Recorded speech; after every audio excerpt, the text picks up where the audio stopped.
SSD teacher. Today we will continue our chapter number 4 climatic condition देख रहे थे. Influences the temperature and the rainfall pattern. यदि हम हमारा टेम्परेचर और रेनफॉल देखें, the sea exert a moderate influence on the climate. जो sea है उसी के थ्रू जो क्लाइमेट है उसमें काफ़ी चेंजेस आ जाते हैं. यदि हमें कल हमने पढ़ा था कि जो क्लाइमेटिक जो फैक्टर है वो मेन कौन कौन से थे. Altitude, latitude, pressure, wind system and distance from the sea, और जो ओशियन करेंट है वो मेन इसके एलिमेंट थे.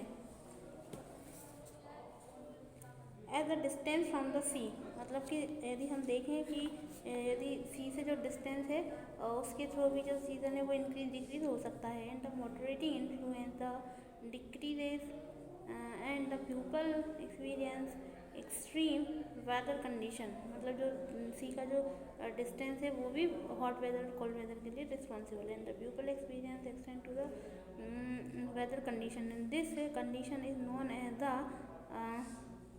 continentality and very hot during the summer and very cold during the winter.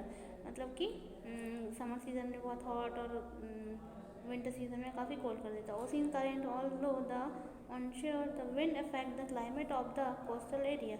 यदि हम देखेंगे कि जो विंड है वो कोस्टल एरिया में उसका इफेक्ट भी पड़ता है.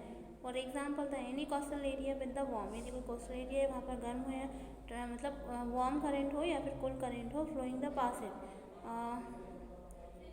Well be the warm in cool in the winds are the on the shore. मतलब वहाँ पे जो विंड्स है मतलब हवाएं हैं वो भी वेदर के अकॉर्डिंग ही चलती हैं. यदि हॉट वेदर है तो हॉट चलेंगी और कोल्ड वेदर है तो कोल्ड चलेंगी. Finally relief to play a major role. उसके बाद हम देखेंगे जो रिलीफ है, मतलब हमारा जो लास्ट वाला है ocean current, ocean current to play the major role. Ocean current भी मेजर रोल प्ले करता है determining the climate of the place. इसी प्लेस के क्लाइमेट को डिटरमाइन करता है. The high mountain act as a barrier to the cold and hot wind. They may also the causes the precipitation. जो hot wind और जो cold wind रहती है वो भी इस पर इफेक्ट करती है और प्रेसिपिटेशन का कारण बनती है. If they are the high enough and lies in the path the rain wearing winds and they leeward side of the mountain remain the relatively dry. Factor affecting in near climate. India की जो climate है उसको effect करने वाले factors. सबसे पहला हमारा factor है लेटीट्यूड. तो हम लेटीट्यूड में देखेंगे the tropic of cancer passes through the middle of the country. जो हमारा ट्रॉपिक ऑफ कैंसर है वो हमारी कंट्री के मिडिल से पास होकर के जाती है. From the run of the Kutch in the west of the Mizoram in the east and almost the half of the country and laying the south and the tropic of the Cancer belong to the tropic area. जो tropic of Cancer है वो tropic area से belong करती है. All the remaining area north of the tropic and lies in the subtropic. मतलब कुछ north में कुछ साउथ में. Therefore the Indian climate has the characteristic of the tropical as well as the sub tropical climate. इसलिए जो हमारे यहाँ का जो क्लाइमेटिक कंडीशन है वो ट्रॉपिक और सब ट्रॉपिकल एरिया में ऑलमोस्ट सेम टू सेम रहता है. इसके बाद हम देखेंगे हमारा altitude. India has a mountain to the north. North में हमारे माउंटेन है ये तो हमें पता है. Which have been the average height about the 6000 metre. जिसकी ऊंचाई लगभग 6000 फीट से भी ज़्यादा ऊंची है. India also has a vast coastal area where. India जो है उसका कोस्टल एरिया भी है where the maximum elevation is about the 30 metre. जहाँ इसका एलिवेशन जो है 30 मीटर के समथिंग है. The Himalayas prevent the cold wind. जो हिमालय है वो कोल्ड विंड से बचाता है from the central Asia from the entering to the sub continent. And the because of this mountain that this subcontinent experience the comparatively the mildest winter and compared to the central asia.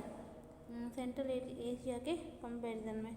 इसके अंदर pressure in the wind the climate and the association weather condition India are the govern by the following atmosphere condition. जैसे pressure and surface of the wind.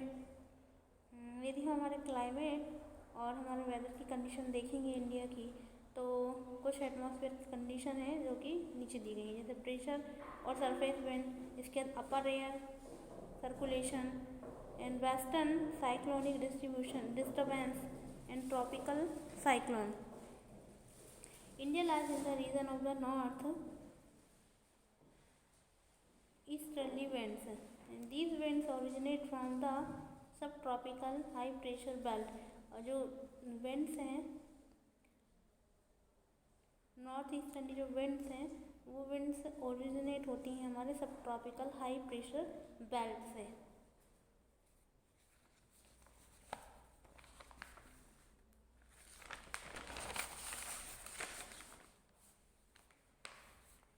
Hemisphere and blow the sub southward, और southward की ओर जाती हैं। Get reflected to the right due to the coriolis forces, और साथ में ये फोर्स भी वर्क करता है toward the equator low pressure area. Generally these winds are carry the little moisture, और अपने साथ में ये जो विंड है मॉइस्चर लेकर के आती हैं और लैंड पर ब्लो होती हैं। इसीलिए जो या तो रेन होगी ही नहीं, यदि होगी तो बहुत कम मात्रा में होगी। It's enough for today. We will continue tomorrow. Thank you so much.